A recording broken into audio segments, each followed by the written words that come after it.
கண்ணாடிலாம் பார்த்தா நம்ம பயங்கரமா இருக்குன்னு சொல்ல போறோம்னு நினைச்சு போறாங்க. அதெல்லாம் நினைக்க மாட்டாங்க. ஃபுல் வீடியோ பார்க்கறதுக்கு முன்னாடி அவங்க எப்படி நினைக்க போறாங்க? நல்லா இல்லைன்னு சொல்லுவியா? அப்படியே சொல்ல மாட்டோமே. Hello guys, welcome to two common men. இன்னைக்கு நம்ம ஜெயிலர் ரிவ்யூ பண்ண போகிறோம். ஜென்ரலாக நம்ம இது பண்ணுறதில்ல, ஆனால் ஷோகேஸ் வந்து நம்ம அவ்வளோ பேசணுமே.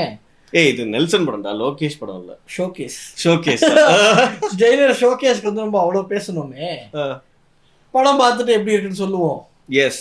அப்புறமா மக்கள் வந்து நினச்சக்கூடாதுல்ல, ஷோகேஸுக்கு உங்களை பேசினாங்களே படம் பார்க்கறதுக்கு எப்படி இருக்குன்னு சொல்லவே இல்லையே அப்படின்னு நினச்சக்கூடாதுன்ட்டு நீ இந்த வீடியோவை பண்ணியிருக்க.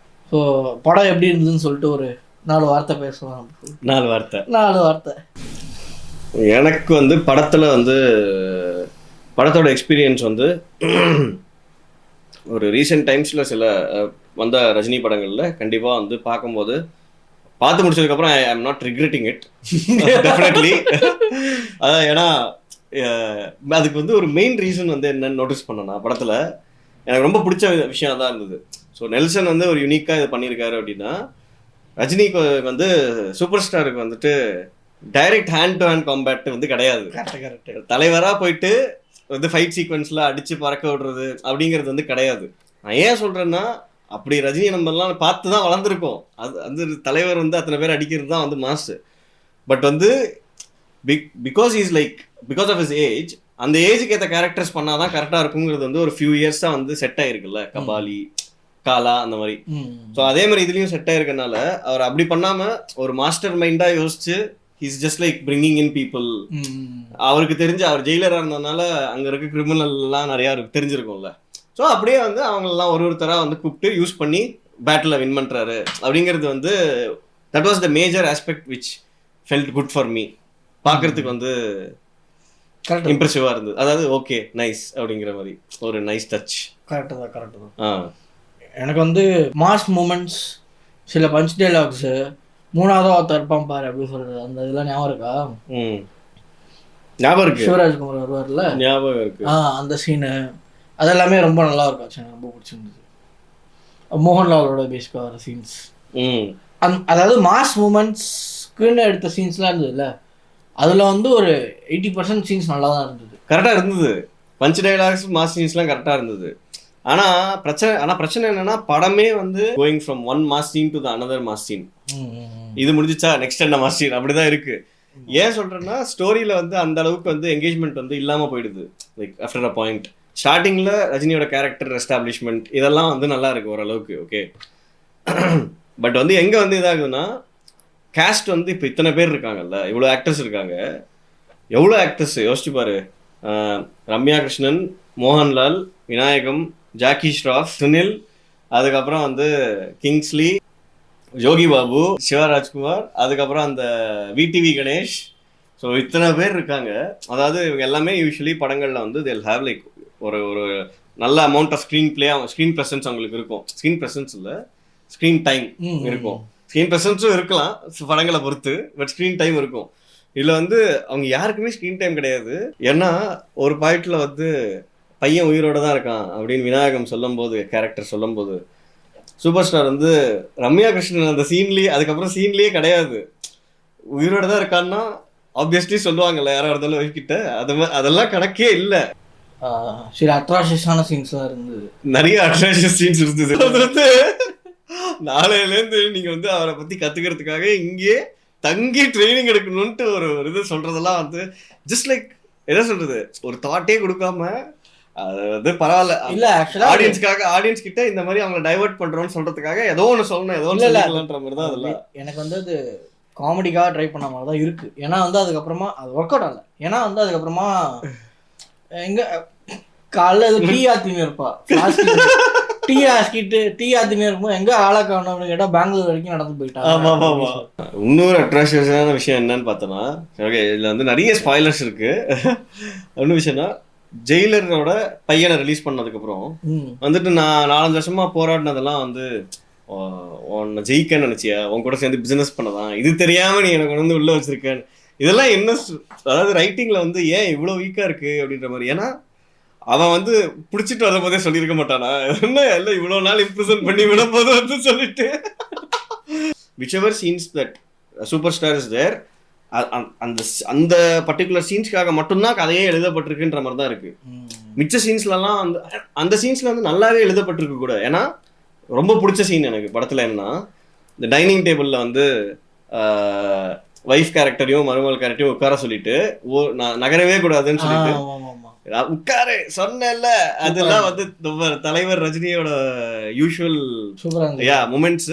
பிளஸ் அந்த சீனுமே நம்பணும், அதாவது ஒரு கமர்ஷியல் படத்துக்கு நம்பக்கூடிய விஷயம் தான் அது. They are trained like snipers, so they can do the job அப்படிங்கிறது வந்து இதாக தான் இருந்தது. He's just using his brain அப்படிங்கும் போது நம்பக்கூடியதாக இருக்கு. ஓகே, அவ்வளோ வயசானவர் மூளையை யூஸ் பண்ணலாமே, ஃபிசிக்கலாக தானே அடிக்க முடியாதுங்கிறது. ஸோ அதெல்லாம் எனக்கு ரொம்ப பிடிச்சிருந்தது. பட் அட்ராசிட்டிஸ் வந்து மற்ற சீன்ஸ்ல தான் வந்து முக்கால்வாசி அட்ராசிட்டிஸ்.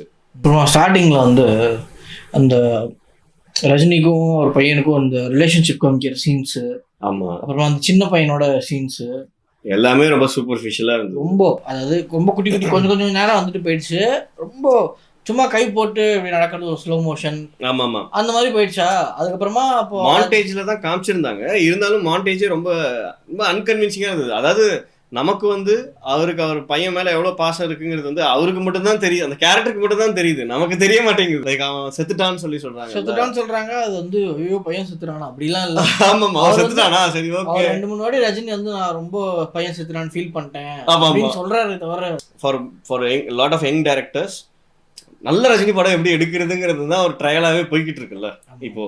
பட் நீ நம்மளோட கிளாசிக் மோஸ்ட் ஃபேவரட் ரஜினி படம்லாம் எடுத்து யோசிச்சு பார்த்தோன்னா ஸ்டோரி வந்து பயங்கரமா இருக்கும், நல்லா இருக்கும். இப்போ ஃபார் எக்ஸாம்பிள் படையப்பாவே எடுத்துக்கோ, நம்ம பாஷா கூட படையப்பா நீட் ஸ்டோரி லைன், நல்ல யூனிக்கான யூஎஸ்பி நிறைய இருக்கு, அதுல நிறைய இருக்கு. இப்போ இருக்கிற என்னன்னா பிரச்சனை என்னன்னா, ஸ்டோரி வந்து அதான் சொல்றேன்ல, ஸ்டோரி எழுதிருக்கிறதே அப்படின்னா ரஜினி இருக்கிற சீன்ஸ்லாம் வந்து பயங்கர மாஸ் மூமெண்ட் கிரியேட் பண்ணிடணும்னு இருக்கு. அதை சுத்தி இருக்கிறது எதுவுமே வந்து இம்பாக்ட்ஃபுல்லாவோ ஒரு இமோஷனலாவோ ஸ்டோரி வந்து யோசிச்சு எழுதப்படாதனால மற்ற நேரத்துலலாம் நம்ம வந்து இமோஷனலா இன்வெஸ்டே ஆகலை படத்துல, சும்மா பார்த்துக்கிட்டு இருக்கோம் ஓகே அப்படி சொல்லிட்டு.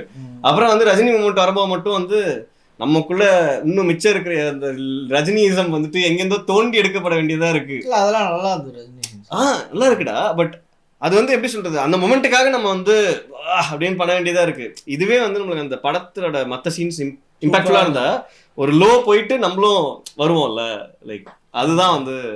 இப்ப படையப்பால வந்து சிவாஜி கணேசன் கேரக்டர் இறந்ததுக்கு அப்புறம் இவங்க எல்லாத்தையும் இழந்துட்டு இங்க வந்துருவாங்கும் போது நமக்கும் வந்து வில் பி லைக், ஓ இப்ப என்ன பண்ண போறாங்க அப்படிங்கிற மாதிரி ஒரு கிராவிட்டி ஆஃப் த சிச்சுவேஷன் புரியும்ல. பட் ஆனால் ஓவராலா வந்து படம் எனக்கு பிடிச்சிருந்தது. ஓவராலா வந்து அந்த ஒன் டைம் தியேட்டர்ல போய் நான் பார்த்தேன் வந்து நான் கண்டிப்பா வந்து ரிக்ரெட்லாம் பண்ண மாட்டேன். எனக்கும் அது மாதிரி தான். இந்த இப்போ பட் அடுத்த படமும் இப்படியே தான் இருக்கும், போய் பார்ப்பேனான்னு கேட்டேன்னா டவுட் தான்.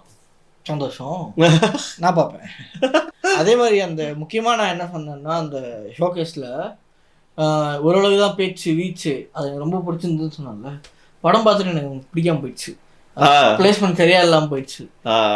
ஏன்னா பேசிக்காக ஓரளவுக்கு தான் பேச்சு வீச்சுன்னு சொல்றேன்னா, ஏதோ லைட்டா சொல்லியிருக்காரு அவரு கவர்னரா அப்படின்னு சொல்லியிருக்காரு, அவங்க கேட்கல அப்படின்னா ஓரளவுக்கு தான் பேச்சு அப்படின்னு சொல்லும்போது ஆப்டா இருக்கும். அதாவது இவ்வளவு பேசியாச்சு, பேசி நீ அடங்க மாட்டேங்கிற, ஓரளவுக்கு தான் பேச்சு, அதுக்கப்புறம் வீச்சுன்னு சொன்னா ஆப்டா இருந்திருக்கும்னு சொல்ல வர. எனக்கு வந்து சொல்லு இல்ல, அதுக்கு முன்னாடி வந்து ரொம்ப நேரம் பேசியிருக்கவே மாட்டாரு, ஒரு பெரிய சீக்வன்ஸ் பேசியிருக்கவே மாட்டாரு, அப்படியே அமைதியாவே இருப்பாரு. எனக்கு அந்த சீன் ஒர்க் ஆச்சு, அந்த டைலாக் ஒர்க் ஆல, அந்த சீன் ஒர்க் ஆச்சு. ஏன்னா வந்து ரஜினி வந்து யூஸ்வலா வந்து வெரி ரைட்ஷியஸ் பர்சன் தானே காட்டுவாங்க, குடிக்கிறது எல்லாம் அந்த மாதிரி குடிச்சிட்டு அப்படி இப்படி தடுமாறிட்டு வராரு. he is like clearly leading them into a baitல, அது நமக்கு தெரியும் as ரஜினி ஃபேன்ஸ். பட் படத்துல வந்து அது வந்துட்டு என்ன பண்ண போறாருன்னு பார்க்கும்போது வந்துட்டு சத்தக்குன்னு எடுத்து வீசினதெல்லாம் அன்எக்ஸ்பெக்டடா இருந்தது. ஷார்ட்ஸ் வந்து நல்லா கட் பண்ணியிருந்தாங்க. ஸோ நல்ல ரஜினி மூமெண்ட் தான். ப்ளஸ் நெல்சன் எப்போதுமே பண்ற மாதிரி ஒரு கோரி வைலன்ஸ், அப்படியே அறுத்து தலை எகிரி போய் விழுது. Okay, it was like good moment. அந்த மூமெண்ட்ஸ்லாம் வந்து அது மாதிரி எனக்கு ஆக்சுவலாக படம் அந்த சீன்ஸ் மாதிரியே படம் இருந்திருந்ததுன்னா, அந்த சீன்ஸோட டோன் டெம்போலேயே படம் இருந்ததுன்னா ரொம்ப பிடிச்சிருக்கும். பட் வந்து படம் எனக்கு வந்து ஒரு பாயிண்ட்க்கு அப்புறம் ரொம்ப டிஸ்ட்ராக்டடாக ஆயிடுச்சு. ஏன்னா like way too many people but not doing much. அது வந்து எனக்கு ஒரு மாதிரி டிஸ்ட்ராக்டடாக ஆயிடுச்சு. செகண்ட் ஹாஃப்லலாம் எங்க போயிட்டு இருக்கு படம் அப்படிங்கிற மாதிரி ஆயிடுச்சு ஒரு பாயிண்ட்ல. ஜெனரலாவே எல்லாருமே ரஜினி படம்னா ஒரு எந்த ஒரு ஃபேனா பார்ப்பாங்களோ அந்த மாதிரி தான் நாங்களும் பார்த்துருக்கோம், ஒரு காமன் மேனா. ஓரளவுக்கு வந்து வருத்தப்படாமல் பார்த்துடலாம். ஏன்னா முன்னாடி படங்கள் அப்படி இல்லாததுனால. ஆமாம். ஓகே கைஸ், இது உங்களுக்கு பிடிச்சிருந்ததுன்னா லைக் பண்ணுங்கள், என்னன்னு சொல்லிட்டு பிடிக்கலாம் கமெண்ட் பண்ணுங்கள், சேனலுக்கு சப்ஸ்கிரைப் பண்ணிக்கோங்க. இன்னும் எதுவுமே சொல்ல மாட்டேன், பண்ணிக்கோங்க. ஐயோ, சேனல் சப்ஸ்கிரைப் பண்ணிக்கோங்க. தேங்க்யூ ஃபார் வாட்சிங் guys. See you on the next one.